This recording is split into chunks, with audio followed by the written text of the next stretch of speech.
നമുക്ക് ഇവരെ കൂടെ പരിചയപ്പെടുത്താം. Yes. സൈജു തന്നെ പരിചയപ്പെടുത്തിക്കോളൂ. ഭരതനാട്യം എന്ന് പറഞ്ഞ ഞങ്ങളുടെ സിനിമയില് ആ വളരെ സുപ്രധാന കഥാപാത്രം ചെയ്ത രണ്ടുപേരാണ്. നന്ദു പൊതുവാൾ, നന്ദു ചേട്ടനെ നമ്മള് നന്ദു എന്ത് വേഷത്തിലായിരിക്കും വരുന്നത്? ജനത്തിനെ ഒന്ന് ഞെട്ടിക്കാൻ പോകുന്ന വല്ലതും ഉണ്ടോ? ഞാന് സായി കുമാറിന്റെ പരിഭകനായിട്ടാണ് അഭിനയിക്കുന്നത്. അപ്പം അത് ബൈജുവിന്റെ സിസ്റ്ററുടെ ഭർത്താവായിട്ട് അളിയനായിട്ട്. എന്റെ അളിയനായിട്ടത് എന്തെങ്കിലുമൊക്കെ ഒപ്പിക്കും. കുഴപ്പമില്ല, നല്ലൊരു ക്യാരക്ടറാണ്. സോഹൻ സിനുലാൽ, സോഹൻ ചേട്ടൻ ഇതിൻ്റെ അകത്തൊരു വളരെ പ്രധാനപ്പെട്ട ഒരു കഥാപാത്രം ചെയ്തിട്ടുണ്ട്. പിന്നെ സോഹൻ ചേട്ടനെ പറ്റി ഒരു കാര്യം കൂടി എനിക്ക് ആഡ് ചെയ്യാനുള്ളത്, ഞാൻ സ്ട്രഗിൾ ചെയ്യണ സമയത്ത് എന്നെ നല്ലപോലെ സപ്പോർട്ട് ചെയ്ത് കുറച്ച് സ്ട്രഗിൾ ചെയ്ത് വന്നിട്ട് കുറച്ച് ഒരു 8 വർഷത്തോളം സ്ട്രഗിൾ ഉണ്ടായിരുന്നു. ഈ ആ സമയത്ത് മാത്രമല്ല എനിക്കൊന്ന് താങ്കൾക്ക് ഒരു പ്രശസ്തി അങ്ങനെ കിട്ടിയിട്ടുണ്ട്, സ്ട്രഗിൾഡ് ആക്ടർ. അങ്ങനെയുണ്ടോ? അങ്ങനെ കാണാൻ സാധ്യത, അങ്ങനെ ആൾക്കാർ പറയുന്നുണ്ട്. അപ്പം കമ്മിങ് ടു സോഹൻ ചേട്ടൻ, 2010 അദ്ദേഹത്തിന്റെ ഡെബ്യൂ പടം ചെയ്തു ഡബിൾസ്. ഒരു വളരെ നല്ലൊരു കഥാപാത്രം. ഞാൻ ആദ്യമായിട്ട് മമ്മൂട്ടി സാറുമായിട്ട് അഭിനയിച്ചൊരു പടമാണ്. ഒരു ഉഗ്രൻ ക്യാരക്ടർ. അതെ അതെ അതെ, സമീർ എന്നായിരുന്നു ആ ക്യാരക്ടറിന്റെ പേരല്ലേ. സജു അത് കഴിഞ്ഞിട്ട് നമ്മൾ എനിക്കൊന്ന് ഈ ട്രിവാൻഡ്രം ലോഡ്ജിലാണ് എനിക്കൊന്ന് സജുവിന് പിന്നെ ഈ ദുഃഖഭാരം ചുമന്ന് നടന്നതിന് ശേഷം അല്ലേ, സ്ട്രഗിൾഡ് പീരീഡ് കഴിഞ്ഞിട്ട് സോഹനൊക്കെ ഇടപെട്ടതിന് ശേഷമാണോ? അതെ അതെ അതെ, 2010 സോഹൻ ചേട്ടന്റെ പടം ചെയ്യുന്നത്. മാത്രമല്ല എനിക്കൊന്ന് താങ്കൾ ശരിക്കും എവിടെയായിട്ട് വരും വീട്? ഞാൻ ചേർത്തലക്കാരൻ അല്ലേ? അതെ, എനിക്കൊന്ന് പാണാവള്ളി പോലെ ഒരു പാണാവള്ളി. അപ്പൊ ഈ പാണാവള്ളിക്കാരൻ തിരുവനന്തപുരം ലാംഗ്വേജ് പറഞ്ഞ കേസാ അത് അല്ലേ?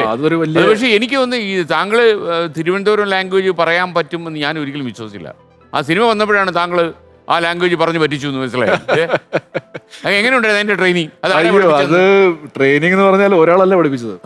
എന്താണ്, എനിക്കൊരു ബ്രേക്ക് കിട്ടിയിട്ടില്ല. പിന്നെ അഭിനയത്തിനെ പറ്റി എനിക്ക് അത്യാവശ്യം നല്ല ബോധം ഉണ്ടായിരുന്നു. എനിക്ക് എത്രമാത്രം അഭിനയം അറിയാം ബോധമുണ്ട്, നല്ല കാര്യം. ഞാൻ പ്രാക്ടിക്കലാണ് ചിന്തിച്ചുകൊണ്ടിരുന്നത്. അപ്പൊ എനിക്ക് ഒരു സിനിമ വരും, ദൈവത്തിൽ വിശ്വസിച്ച് ഞാനൊരു സിനിമയ്ക്ക് വേണ്ടി വെയിറ്റ് ചെയ്യണം. അങ്ങനെ ട്രിവാൻഡ്രം ലോഡ്ജ് വരുന്നു. ബ്യൂട്ടിഫുൾ എന്ന് പറഞ്ഞൊരു സിനിമയുടെ ടീമായി വേറൊരു സിനിമ ചെയ്യുന്നു. അതിൻ്റെ ഒരു നല്ലൊരു ക്യാരക്ടർ ഷിബു വെള്ളായിനി. അപ്പൊ എനിക്ക് ആ സമയത്ത് ട്രിവാൻഡ്രം സ്ലാങ് എന്ന് പറഞ്ഞിരുന്നു, വെള്ളായിനിക്കാരനാണല്ലോ. പക്ഷെ എനിക്ക് അവിടെ ഈ അഭിനയിക്കുന്ന സമയത്ത് എനിക്ക് ആ ട്രിവാൻഡ്രം സ്ലാങ് എനിക്ക് കിട്ടിയില്ല. ഞാൻ അതുവരെ ട്രിവാൻഡ്രം സ്ലാങ് പറഞ്ഞിട്ടുമില്ല. മലയാളം തന്നെ എൻ്റെ കഷ്ടിയായിരുന്നു. അപ്പൊ അങ്ങനെ ഡബ്ബിങ്ങിന് പോയിട്ട് ആദ്യം അസോസിയേറ്റ്സ് വിനയും വിവേകും പറയുന്ന പോലെ ഞാൻ ഡബ് ചെയ്തു. പിന്നെ എൻ്റെ കയ്യിൽ നിന്നിട്ട് ഞാൻ കുറച്ച് ഡബ് ചെയ്തു. അപ്പൊ നമ്മുടെ വിചാരത്തൊക്കെ ട്രിവാൻഡ്രം സ്ലാങ് ആണ്.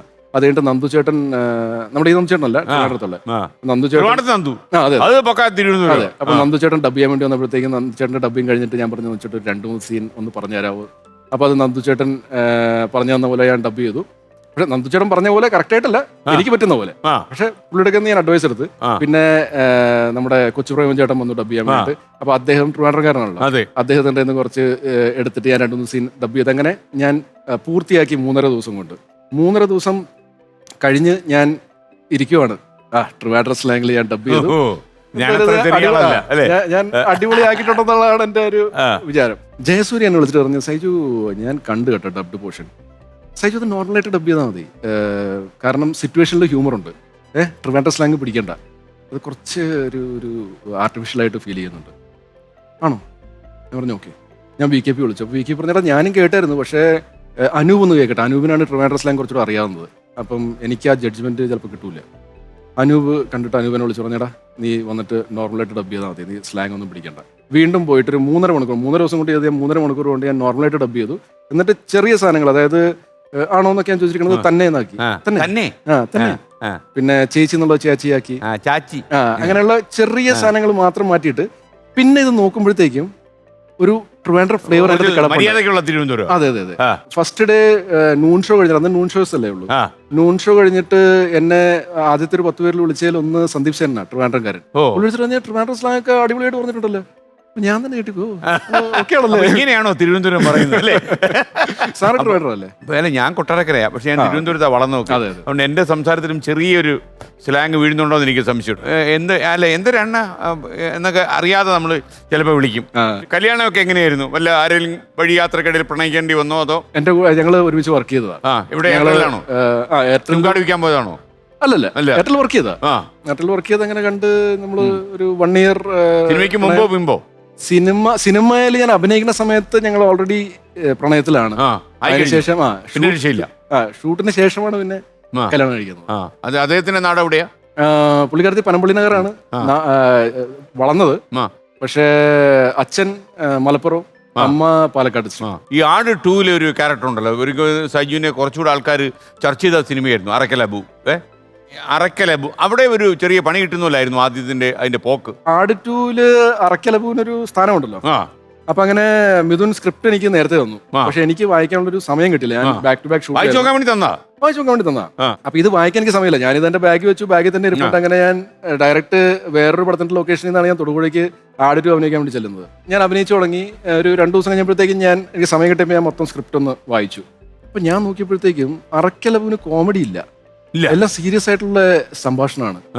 ബാക്കി ഷാജി പാപ്പനും നമ്മുടെ ക്യാപ്റ്റൻ ക്ലീറ്റസിനും ഒക്കെ അത്യാവശ്യം കോമഡി. അപ്പൊ ഞാൻ ഓർത്ത് ഇത് ഞാൻ കോമഡി പറയണമല്ലോ, എങ്ങനെയാ? പിന്നെ കോമഡി എനിക്ക് ജനറേറ്റ് ചെയ്യാൻ പറ്റില്ല, നിങ്ങൾ തന്നെ പറഞ്ഞു തരണം. ഞാൻ അങ്ങനെ ഒരു എന്താണ് തമാശ ജനറേറ്റ് ചെയ്യാൻ പറ്റിയ ഒരു ബുദ്ധിയൊന്നും എനിക്കില്ല. അപ്പൊ ഞാൻ മിഥുനെ വിളിച്ചു, മിഥുൻ ഇത് അറക്കലബുവിന് പരിപാടിയൊന്നും ഇല്ലല്ലോ. അപ്പൊ ഞാൻ ചേട്ടാ എല്ലാം ഉണ്ട്, നമുക്ക് സ്പോട്ട് ഇംപ്രൈസേഷൻ ചെയ്യാം. പറഞ്ഞു സ്പോട്ട് ഇംപ്രൈസേഷൻ ചെയ്താൽ ഇത് എത്രമാത്രം ചെയ്യാൻ പറ്റും? പിന്നെ ഞാൻ എന്ത് ചെയ്യുന്ന വെച്ചാൽ എല്ലാ ദിവസവും ഞാൻ രാവിലെ എത്തിക്കഴിഞ്ഞാല് ജയസൂര്യയുടെ ചെന്നിട്ട് ഞാൻ ഈ സീനിൽ എനിക്ക് എന്തെങ്കിലും പറയാൻ പറ്റും, ഒന്നതേ ഇതാണ് സിറ്റുവേഷൻ എന്ന് വിജയബാബുൻ്റെ ചെന്ന് മിഥുൻ്റെ ചെന്നിട്ട് എല്ലാവരുടെയും ചോദിച്ചിട്ട് അതിനകത്ത് നിന്ന് ഏതാണ് എനിക്ക് ബെസ്റ്റ് ആയിട്ട് ഫീൽ ചെയ്യുന്നത് ഈ സാധനം ഞാൻ സീനിൽ കാച്ചാൻ തുടങ്ങി. അങ്ങനെ കുറച്ച് ഇതിന്റെ ഇടയിൽ വേറൊരു സംഭവം ഉണ്ടായി. കൈപ്പഴ കുഞ്ഞിപ്പം വന്ന് അറക്കലബുവിനെ അടിക്കുന്ന സീൻ, പിന്നെ ഒരു ബാല്യ സീനുണ്ട്. ഈ 2 സീനും ഇല്ലെങ്കിലും സിനിമയുടെ മെയിൻ കഥയെ ബാധിക്കുന്നില്ല, അറിയത്തില്ല. അപ്പം ഇത് ഷൂട്ട് ചെയ്യണ്ടെന്ന് വെച്ചു, എന്നുവെച്ചാൽ ലെങ്ത് കൂടുന്നു.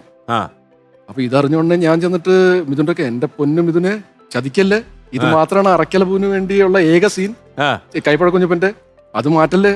ഞാൻ ഇവരെ പറഞ്ഞ് കൺവിൻസ് ചെയ്ത് അതും ഷൂട്ട് ചെയ്ത് ബാല്യസീനും ഞാനിതാ പറഞ്ഞത്. അതായത് ആട് പോലത്തെ ഒരു സിനിമയിൽ ഒരു 2 മിനിറ്റ് ലെങ്ത് കൂടിയെന്ന് വെച്ച് ആൾക്കാരത് എന്റർടൈൻ ആയിക്കോളും. അതിലെ സീനും അങ്ങനെയാണ്. സീൻ ഭയങ്കര ഹിലേറിയസ് ആയി, ഇപ്പോഴും പല പ്ലാറ്റ്ഫോമിലും ഇങ്ങനെ ഓൺലൈനിലൊക്കെ വരുന്നുണ്ട്. പക്ഷെ ആ സീനൊക്കെ ഉണ്ടായത് ഒരു കണക്കിന് ഭയങ്കരമായിട്ട് ആ സിനിമയ്ക്ക് നന്നായി.